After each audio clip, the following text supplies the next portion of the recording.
Hello, everyone, and welcome to SBR Videos. My name is Ian Cameron, sports handicapper, and we are going to take a look at the weekend series taking place this coming weekend, Thursday, April 21st, through to Sunday, April the 24th. As always, when you get these MLB weekends that take place, there's always a couple of series right away that catch your eye, and a couple of series that in this weekend's matchups catch my eye and maybe offering some betting value. So we're going to take a look at a couple of them. We're going to start with the Chicago Cubs taking on the Cincinnati Reds. It's going to be an NL Central matchup between these two teams this weekend. And when you look at what the Chicago Cubs are doing right now, 11-3 as of this taping is their overall record. They're playing a very good series so far against the St. Louis Cardinals, and then they're going to continue on the road this weekend against the Cincinnati Reds for a 4-game series that will start on Thursday. And the Chicago Cubs, to me, playing complete baseball. They're getting good enough starting pitching right now. The offense continues to get timely hitting. Anthony Rizzo, Chris Bryant, Dexter Fowler, much improved in my opinion at the plate this year for the Chicago Cubs. Getting timely offense, getting good contributions from their starting pitching. Their bullpen's been solid as well, closing games late in the latter innings of games. So there's a lot to like right now about the Chicago Cubs. Cincinnati Reds, on the other hand, not so much maybe. The Cincinnati Reds are a team that's gone through a really, really tough go of it early in the season, struggling to get wins. They got swept already by the Chicago Cubs earlier this month when these teams played at Wrigley Field. Cincinnati's offense, a little spotty. They'll have some games where they can put up 6, 7, 8, 9 runs, and then they'll have games where they get completely shut down, especially when they face better than above average pitching. Their starting pitching is very, very suspect. Alfredo Simon, Robert Stevenson. There's just a lot of pitchers on this Cincinnati rotation that just you don't trust. And the bullpen has been a disaster for the Reds. This is one of the weaker bullpens in Major League Baseball. So as much as the Chicago Cubs, you worry from a spot perspective here about how they're going to come out. They're just off this intense big-time series against the St. Louis Cardinals, a division rival, a team they're probably going to be in a battle with throughout the season in that division. You just worry maybe they're a little bit flat playing a team like Cincinnati, especially a team they've already swept earlier this month. But it's hard to make a case for me with this Cincinnati team, just so fundamentally flawed in all aspects compared to the Cubs. So, obviously you want to take the probable pitching matchups into account this weekend and look at it from a game-by-game situation. But it's hard for me to envision a scenario where the Chicago Cubs do not win this series. Playing very well right now, and even if the starting pitching doesn't necessarily go their way, their offense is rolling right now for the Cubs, and a team that can make some hay against really bad bullpens. And Cincinnati certainly is a team with one of the more poor bullpens in Major League Baseball here through the first month of the season. So look for the Chicago Cubs, maybe to look at them, maybe if the money line is a bit too steep on them, maybe the run line at -1.5 could offer some value with the Chicago Cubs in that series. Another interesting series taking place in the American League this weekend. The Boston Red Sox taking on the Houston Astros, two teams that received their fair share of hype coming into the 2016 season. Boston, people are talking about them challenging to win the American League East Division against the likes of Toronto and the New York Yankees and even the Tampa Bay Rays, and a much improved team. David Price, of course, the acquisition of him in the offseason.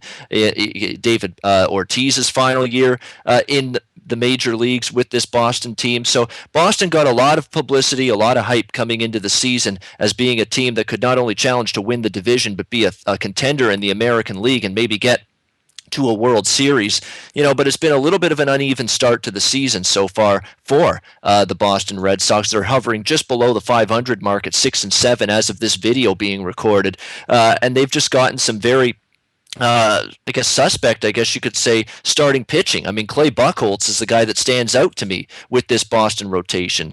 He's had some struggles, did bounce back last time out against Toronto, but he is a guy that's been very inconsistent in my opinion. David Price, it's not been a perfect start for David Price. 9 runs on 16 hits and 18 innings so far for him. Might just take him time to get comfortable, but then you go beyond those two guys, and pitching-wise for the Boston Red Sox, been a little bit hit and and miss. Rick Porcello is another guy. You don't know what you're going to get from him start in, start out. Joe Kelly, they keep waiting for him to turn things around and get going. He's got a 9.35 ERA. That's not very good. Stephen Wright, the knuckleballer, he's actually been a bright spot for the Red Sox, but still not a guy with a ton of upside, and potent lineups could be able to get to him. And Houston, an offensive team that is fairly solid, should be able to have some success maybe against a guy like him in this series. So, Boston's just not gotten everything put together yet, not firing on all cylinders, whether it's their lineup, their starting pitching, or their bullpen. Just haven't been able to put it all together yet.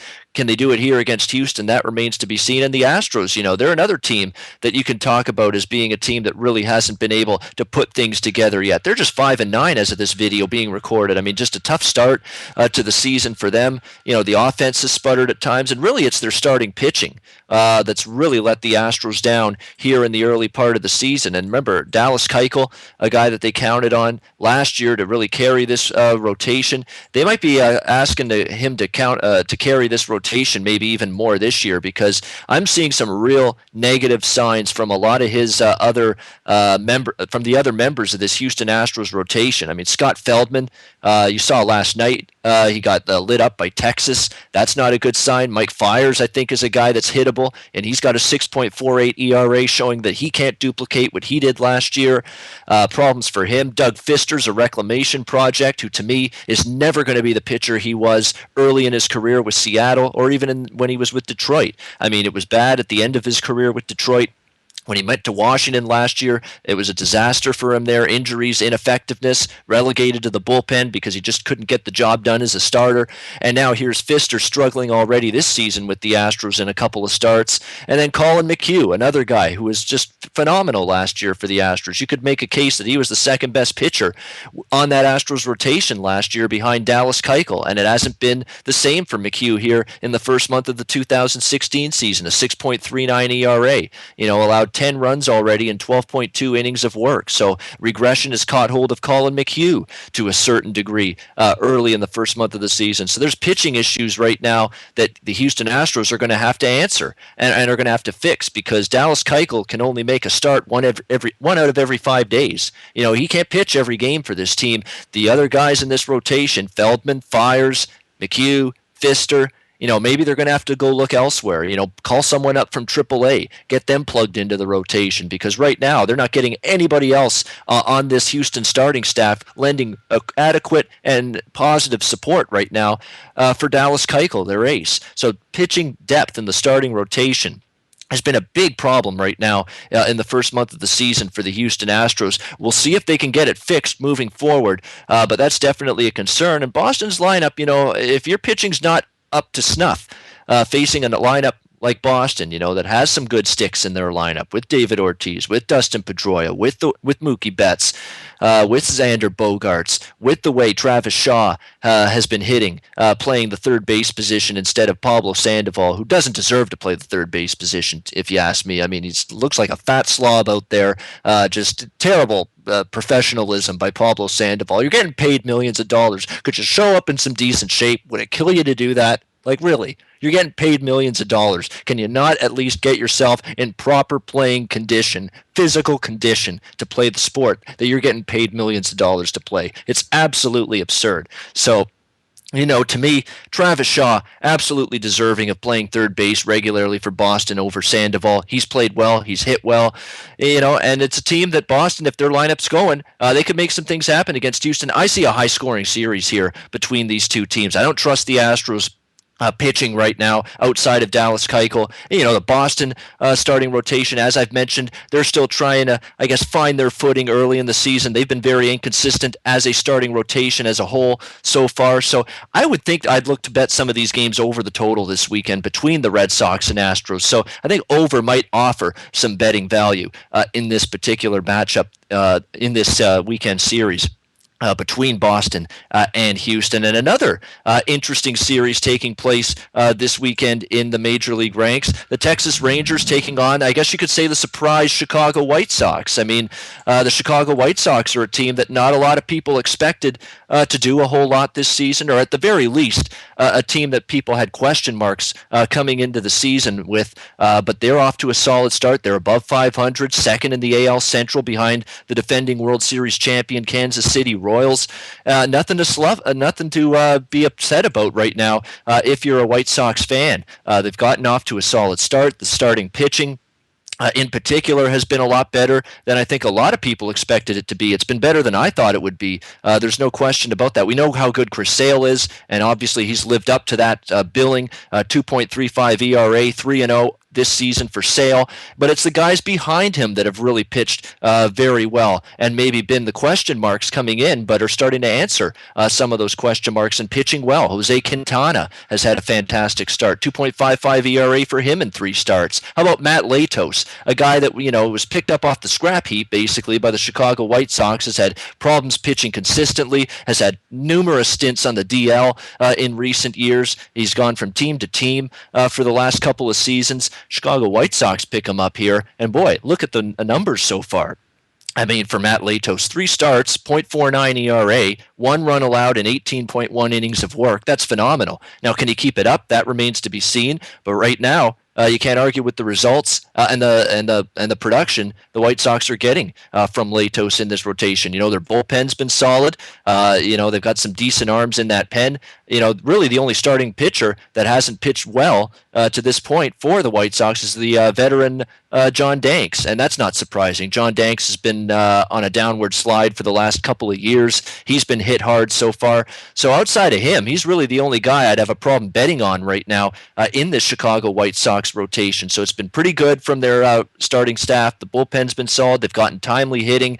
You've got a lot of guys with solid averages so far for the Chicago White Sox. Adam Eaton, Melky Cabrera stand out, both of them hitting above 300. They're not a potent offensive team.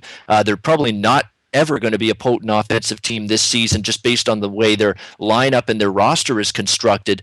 But as long as they can get the timely hits with guys in base, guys in scoring position, and their starting rotation can at least keep up to at least somewhat of the level that they've had so far to this point in the season, maybe the White Sox can maintain this very solid month of April that they've had so far. Texas, on the other hand, the Texas Rangers are certainly a team that I like a lot. I thought they could win the AL West division. And right now they're playing some pretty good baseball themselves. They're obviously got a very good lineup that's going to test this Chicago White Sox starting rotation that's gotten off to such a solid start. Cole Hamels has been very good for Texas in this rotation. They got some question marks in their depth at the back end of the rotation, but so far Texas has gotten off to a solid start. Their bullpen's been a bit of a disappointment and been a little bit of a scary proposition. They haven't been able to close out games from that bullpen as well as they were able to do last year. But still, I mean, their starting rotation's been able to make up for it. Martin Perez has been solid. Of course, Hamels has been great. And Derek Holland, to me, is the key for the Texas Rangers for their success, not only this month, but going forward. And Derek Holland is answering the critics who have said, is he ever going to live up to the potential that he had as a highly touted pitcher when he got drafted? And so far, 3 starts for Texas for Derek Holland, 2-0, 2.70 ERA, just 5 runs allowed and 16.2 innings of work. So that's a real positive sign to see this real bright start and good start to the season for Derek Holland. And if he can maintain that in this Texas rotation, it's going to be a team that I think is going to be harder to beat moving forward. Interesting series, fascinating series, and one I'm looking forward to see.